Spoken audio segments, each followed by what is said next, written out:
Di pa ba kayo uwi mga tol? Hindi pa eh, tatambay pa kami. Oo nga, sama ka? Oo nga, minsan lang. Hindi. Sigurado hinahanap na ako ni Tatang eh. Hayaan mo na Hindi, yun. sunod na. Hindi. Sunod na. Tambay muna tayo. Oo nga. Sige tol, mauna na ako ha. Hindi. Ano ba yan?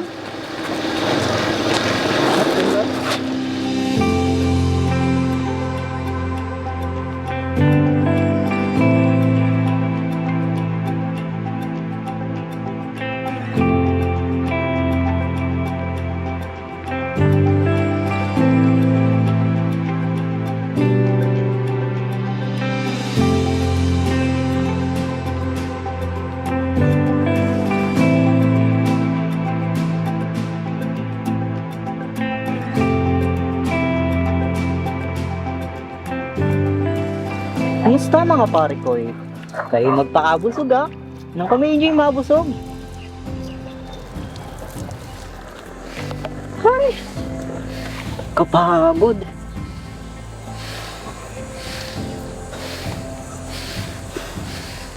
Lord, wala na po bang ibibili sa paglaki tong mga pare ko? Sawa na po kasi ako sa Tiger Milk eh. Eloy! Kumanta na! O paano mga pare ko eh? Tawag na ako ni Tatang eh. Bukas ulit ha. Bye-bye!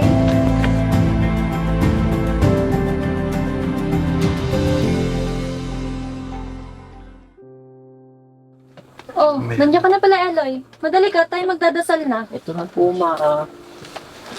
Mga anak, tayo manalangin sa ngalan ng Ama, ng Anak, ng Espiritu Santo. Amen. Panginoon, maraming salamat po sa buong maghapon na lumipas.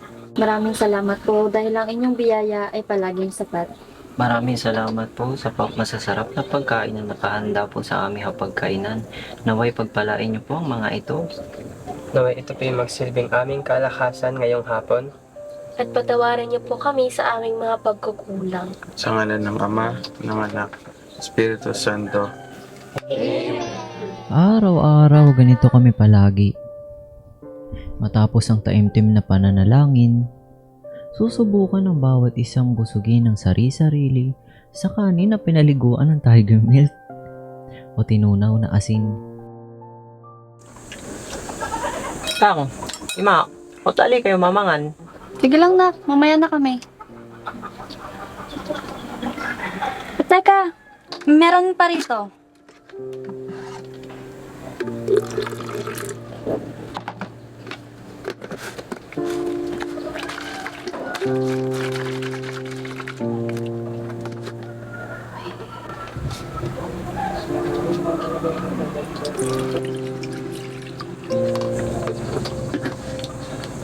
Tang, ano ganan nyo kanyan?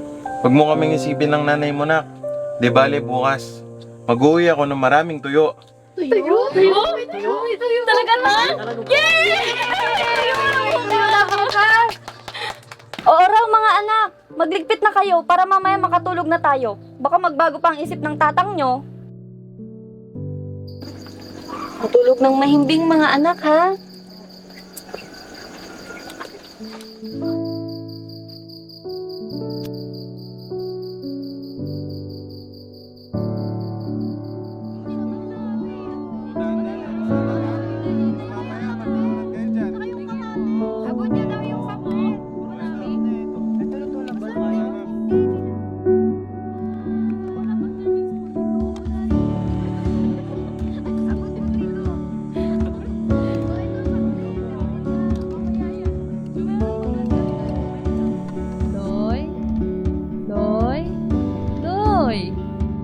Gising na anak.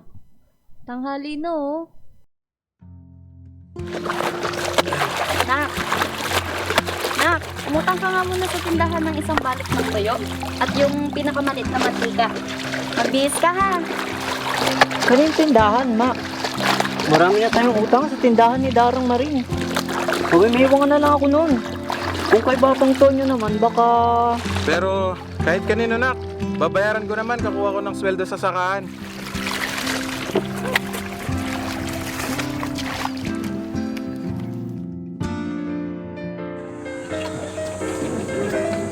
Darang Maring! ano ka? Darang Maring, singgandaan niyo po ngayon ang isang bagong sibol na bulaklak na rosas. Yung bughaw? Bughaw! Meron ba yun?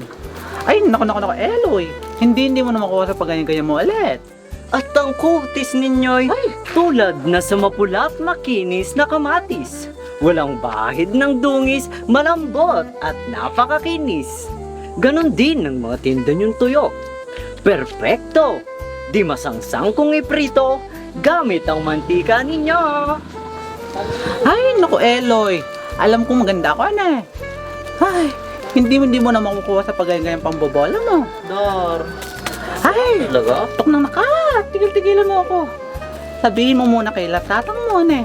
Magbayad-bayad muna ng utang bago mangutang ulit. 5 piso na lang, ano eh. Mag-100 na ulit ang utang nyo. Kaya ito, oh. Kaaga-aga, nungutang ka. Ay! Hindi na talaga tumatalab ang superpowers ko kay Darang Maring.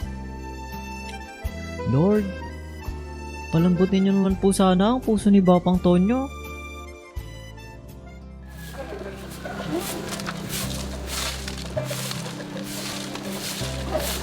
Bapang Tonyo, mangungutang po sana. Ay, Diyos ko. Karanon-danon, manutang ka na eh. Bab, sabi ni Tatang, babayaran niya naman din daw mamayang hapon yung tuyo eh. Naubusan na kasi kami ng asin. Tiyak namang mas malang tuyo ah. Bakit? Yun pa yung utangin mo. Sige po. Kung batang to, utang ng utang. Tawag nila sa akin ay Eloy. Noong bumuhos ang grasya ng Panginoon, wala kaming baldeng pansalo sa mga ito. Dahil ultimo timba at langgana ay nihiram pa namin sa kapitbahay. Pero kahit na ganon, mayaman kami sa pananampalataya. Hindi ko naman talaga gawain magnakaw eh. Nadiktahan lang ako ng hirap ng buhay. Kaya maliman sa mata ng Panginoon at labag man sa loob ko, kinailangan kong dumiskarte para lang hindi magutom. Di bale na nga. Lord, patawarin niyo po ako ha. Eloy! Tang, bakit po Tang? Halika anak, meron akong malagang sasabihin sa'yo. Ano po yan Tang? Nakita mo ba yung puno na yan, nak? Hanggang dun sa puno na yon? Opo Tang, bakit po? Yung taniman na yan hanggang dun sa taniman na yon. Opo Tang, bakit po? Ang bakod na yan hanggang dun sa dulong bakod. Oo nga po Tang, bakit nga po? Hindi sa atin yan, nak. Ikaw naman eh. Pero alam mo, nak, pangarap ko din na magkaroon tayo ng sariling lupa. Pero sa ngayon, pagtrabuhan mo natin ito at sa awa ng Diyos, makukuha din natin ang pangarap nating lupa. Sana nga po Tang. Pero alam mo, nak, para makuha natin ngayon, tara na at magtrabaho na tayo. Tara na po Tang.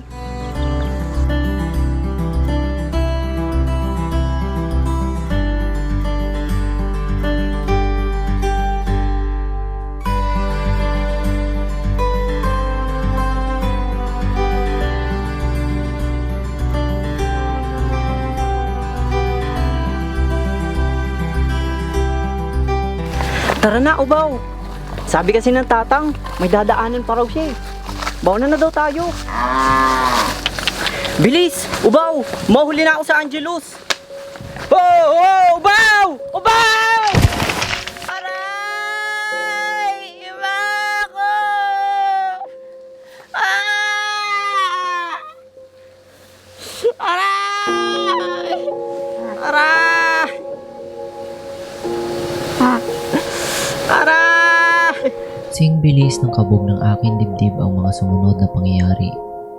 Ramdam ko ang sukdulang kirot sa aking kaliwang binti, gimbal at balisa. Hindi ko na maalala ang sumunod na mga pangyayari. Ang natiyak ko lang ay mabilis na tinakasan ng lakas at ulirat ng aking katawan.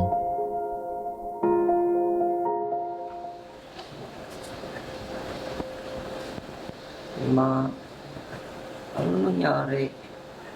Nakaring ko. Nasa hospital ka, ano? Huwag kang mag-alala. Magiging maayos rin ang lahat. Manny, siyempre naman po, malayo po ito sa bituka. Totoong hindi ako nag-aalala. Ang ikinababahala ko ay yung pananatiling buhay nang hindi ko nakakamtan ng hiraya sa buhay namin. Lalo't paniguradong hindi na magiging tulad ng dati ang mga susunod na araw sa aking buhay.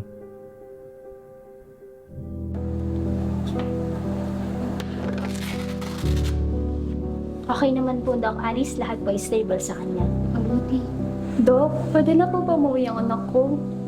Pasensya na, Nay. Hindi pa makakaalis ang anak niyo dahil matindi pa ang bali nito. Pero hayaan niyo po, mamaya pupunta po dito si nurse para iabot yung mga gamot na kinakailangan niyo. Mauna na po kami, Nay. Salamat po. Kuya, kailan ka uuwi? Siguradong malapit na ito, Bunso.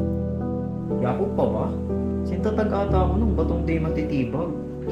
Ay, naku, pag nakalabas ako dito, sinasabi ko sa'yo, dalawa tayo sasakay kayo, Bao. Talaga ba, kuya? Oo naman. Hintayin ko yan, ha? Ang totoo, hindi ko na alam ang isasagot ko. Hindi ko na rin alam saan ako patungo dahil para kong hinahatulan ng langit. Sa buong buhay ko, dito ko lang question ng Diyos.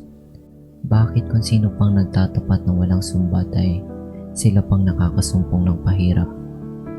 Bakit kung sino pang walang patid sa pananalangin ay sila pang hindi umuusad sa buhay?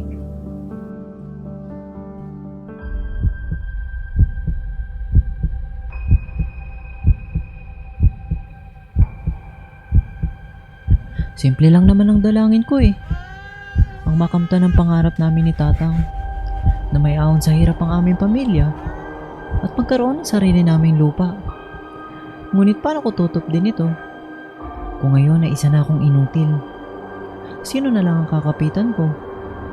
Kung pati ang Diyos na buong buhay ay naging sandigan ko, ay parang tinatalikuran na ako.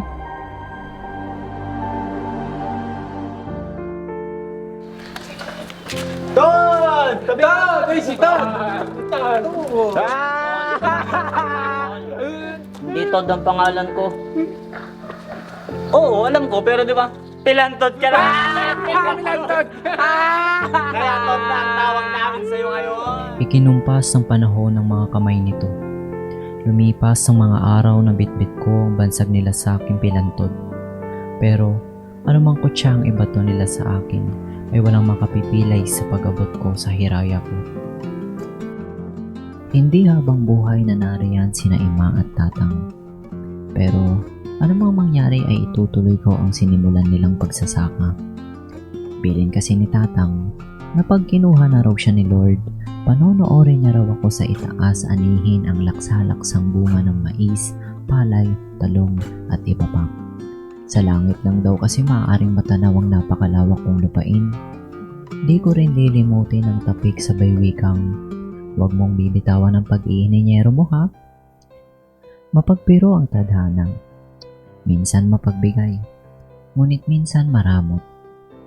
Sa sobrang mapagbiro nga nito, yung paslit na dumidiskarte noon para lamnan ng sikmura ng kanyang sarilit pamilya, ngayon inhinyero nang nakatutulong sa mga walang-wala. Sa kanyang tagumpay, nakapagpundar ang dating paslit ng mga lupang kasalukuyang kinalalagyan ng kanyang mga parekoy na tumutugon sa mga tulad niyang sawa na rin sa Tiger Milk. Gayunpaman, gaano man karami ang bumubuhos na biyaya, nananatiling puwang sa aking puso na ang lupang una naming pinagsakahan. Mabuti at noong taong 2019, sa tulong ng programang Project Split ng Department of Agrarian Reform, ay naigawad din sa amin ng karapatan sa lupang una naming pinagsakahan ni Tatang, na naging pundasyon ng lahat ng tinatamasa ko ngayon. Wala nang kahati, amin at amin lang. Sana nakikita ito ngayon ng Tatang at Ima sa langit. Tang, Ima, sana'y nakangiti kayo riyan ngayon. Dahil sa wakas, naabot ko na ang hiraya nyo. Ang hiraya natin.